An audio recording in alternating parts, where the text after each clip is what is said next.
Hi guys, welcome back to Guruji Uttarakhandi and Vedashree learning classes में आपका स्वागत है। तो गाइस, अगर आप यहाँ पे डीएलएड एग्जाम की प्रिपरेशन कर रहे हैं या फिर करना चाहते हैं तो आज ही डाउनलोड करें Vedashree learning app from Google Play Store. वहाँ पे आपको इसके और भी डेमो वीडियोस देखने को मिल जाएंगे, तो वहाँ से आप हमारे कोर्स को परचेस भी कर सकते हैं अगर आपको वो डेमो वीडियो समझ में आते हैं तो गाइज, आज के सेशन में हम बात करने वाले हैं कि आपको पता है कि आपका जो डीएलएड का एग्जाम है उसके लिए भी सब 20 से 22 दिन बचे हैं, यानी बहुत कम टाइम बचा है और मुश्किल से आपके पास 20 डेज यहाँ पे बचे हैं और आपका 25 मई को एग्जाम है, जैसा कि आपको डेट यहाँ पे मालूम होगी।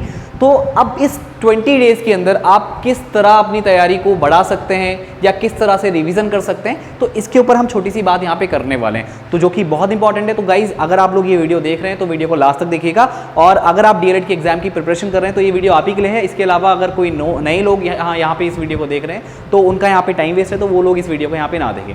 तो गाइज, डीएलएड एग्जाम की अगर हम यहाँ पे बात करें तो आप सभी को पता होगा कि 20 डेज में अगर आपको पढ़ना है तो सबसे पहली चीज़ आपका सिलेबस खत्म हो जाना चाहिए, करेक्ट। अब जब सिलेबस खत्म हो जाना चाहिए तो सिलेबस के बाद अब क्या करें, जब आपका सिलेबस कंप्लीट है तो यहाँ पे सबसे पहली चीज़ जो मैं यहाँ पे ऐड करना चाहूँगा कि आपको मैक्सिमम एमसीक्यू यहाँ पे प्रैक्टिस करने हैं हर सब्जेक्ट की, क्योंकि हम बात कर रहे हैं यहाँ पे संख्यात्मक योग्यता, सामान्य बुद्धिमत्ता यानी कि रीजनिंग, संख्यात्मक योग्यता यानी कि मैथमेटिक्स, और अगर हम बात करें यहाँ पे जीएस या जीके जो आप बोलते हैं वो आपका एक पोर्शन है जो कि अथाह उसमें बहुत सारी चीज़ें होती हैं, तो उसका सिलेबस कभी खत्म ही नहीं होता।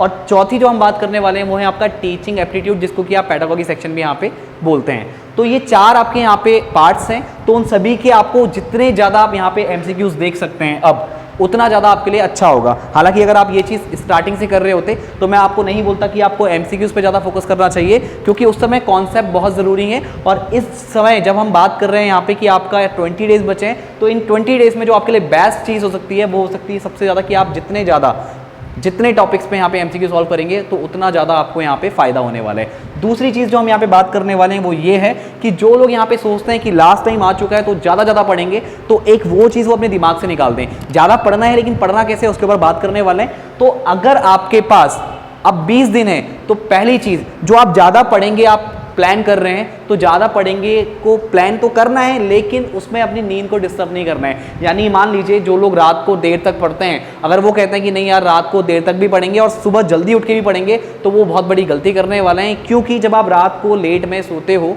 तो सीधी सी बात है कि आपकी उठने की आदत क्या होगी, लेट में होगी, और अगर आप उस आदत को चेंज करोगे, उस हैबिट को चेंज करोगे तो आपके साथ प्रॉब्लम होने वाली है। यानी आपका जैसा नेचर है उस नेचर के साथ कॉम्प्रोमाइज़ मत कीजिए। अगर आप रात में पढ़ते हैं तो रात में ही अपनी स्टडी कंटिन्यू रखिए, सुबह लेट उठिए, कोई प्रॉब्लम नहीं है, नींद प्रॉपर होना ज़रूरी है।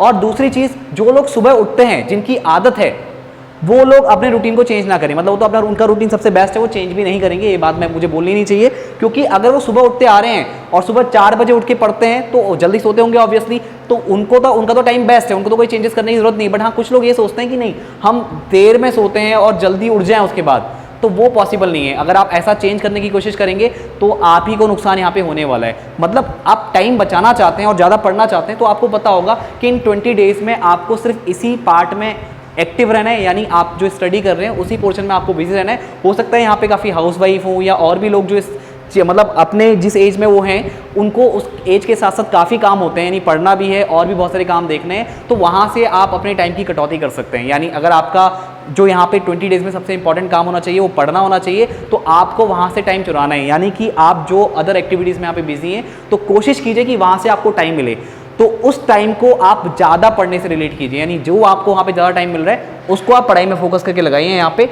ये मेरा दूसरा टाइम होगी। दूसरी चीज़ होगी टाइम सेव।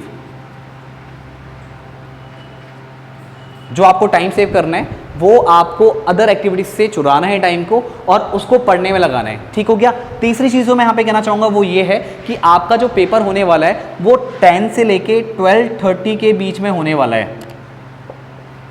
तो आपको क्या करना है, आपको अपनी हैबिट ऐसी बनानी है कि आपको इस टाइम पे जरूर पढ़ना है। इस टाइम पे आप मॉक टेस्ट प्रैक्टिस कीजिए जितने ज़्यादा आप कर सकते हैं, और वहाँ पे टाइम नोट कीजिए कि आपको पर्टिकुलर, जैसे आप 40 क्वेश्चन कर रहे हो, 50 क्वेश्चन कर रहे हो, 60 क्वेश्चन कर रहे हो, आपका एवरेज टाइम क्या है क्वेश्चन को करने का। हो सकता है कोई क्वेश्चन आपका 10 सेकंड में हो जाए, कोई 50 सेकंड में हो, कोई 40 सेकंड में हो, तो आप टोटल आपने कितने क्वेश्चन किए उसको उससे डिवाइड करके आपका जो एवरेज टाइम आना चाहिए वो आप देखो कि कितना आ रहा है। वो 40 सेकंड है, 30 सेकंड है, अगर इतना आप मेंटेन कर पा रहे हो तो वेल एंड गुड, बहुत अच्छी बात है। क्योंकि मैथ्स में खास करके आपको ये चीज़ यहाँ पे प्रैक्टिस करनी है, और रीजनिंग में भी, क्योंकि वहाँ पे रीजनिंग में कुछ क्वेश्चन ऐसे होते हैं जिसमें आपको बहुत ज़्यादा टाइम लग जाता है। सेम केस आपका मैथ्स के साथ भी होता है, उसमें आपको बहुत टाइम लग जाता है। तो मैथ्स और रीजनिंग में जितने शॉर्टकट, यानी अभी तक आपने जो भी सिलेबस यहाँ पे कंप्लीट किया है उसमें कुछ शॉर्टकट आपने सीखे होंगे, तो उन शॉर्टकट को आप प्रॉपर तरीके से लगा पा रहे हैं, नहीं लगा पा रहे हैं, या फिर शॉर्टकट लगाने के चक्कर में आपको कंफ्यूजन हो जा रहा है कि नहीं इससे बेटर तो बेसिक आपका ही सही है, आप बेसिक से करें। तो ये चीज़ आपको खुद से कैलकुलेट करनी है। शॉर्टकट देखो हर कोई वहाँ पे टाइम पे लगा पाए ऐसा ज़रूरी नहीं है।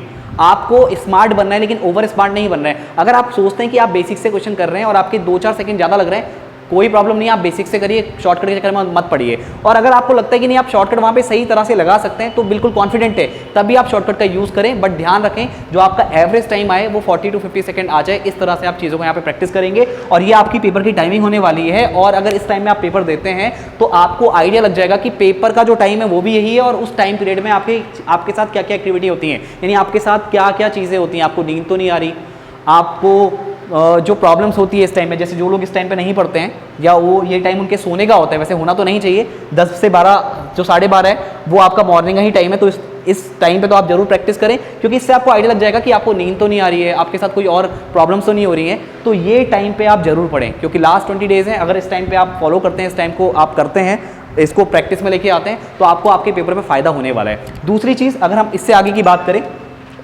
चौथे पॉइंट की यहाँ पे बात करूँ तो ज़्यादातर जैसे आप लोग अगर पढ़ाई यहाँ पे कर रहे हैं तो एक तो प्रॉपर नींद आपकी होनी चाहिए, जो हम सेकंड वाले टॉपिक में यहाँ पे बोल चुके हैं। जो मैं इसमें एडिशनल चीज़ बोलना चाहूँगा वो ये बोलना चाहूँगा कि जो आपका खाने का तरीका है, जो आप खान पीन यहाँ पे कर रहे हैं उसको एक नॉर्मल रखें।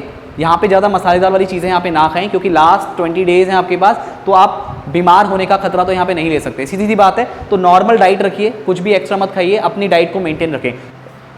तो इस चीज़ पे आपको यहाँ पे काम करना है। और गाइज टेंशन आपको नहीं लेनी है, आपको अपना नेचर चेंज नहीं करना है, जिस हिसाब से आप पढ़ते आ रहे हैं उस हिसाब से आपको पढ़ना है, बस उसमें ही आपको टाइम थोड़ा सा बढ़ा देना है। जो आप समझ रहे होंगे कि किस तरह से आप टाइम यहाँ पे बचा सकते हैं, जो आपकी अदर एक्टिविटीज़ हैं वहाँ से टाइम को चुराइए और यहाँ पे लगा दीजिए, क्योंकि आपको यहाँ पे बहुत से क्वेश्चन यहाँ पे आपको सही करने हैं।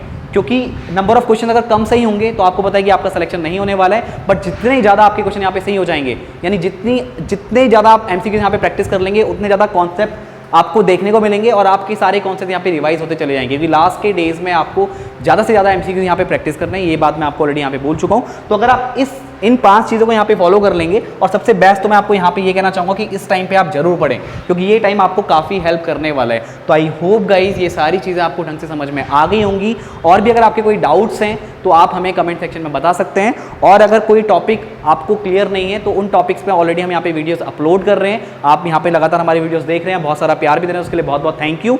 और गाइज अगर आप यहाँ पे अभी भी लास्ट 20 डेज में अपनी प्रैक्टिस को और अच्छा करना चाहते हैं तो आप हमारे ऐप को ज्वाइन कर सकते हैं, वहाँ से अपना कोर्स परचेस कर सकते हैं और अपनी तैयारी एक सिस्टमेटिक वे में यहाँ पे कर सकते हैं। तो गाइज मैं मिलता हूँ आपसे नेक्स्ट वीडियो में। आज के इस वीडियो में इतना ही, थैंक यू।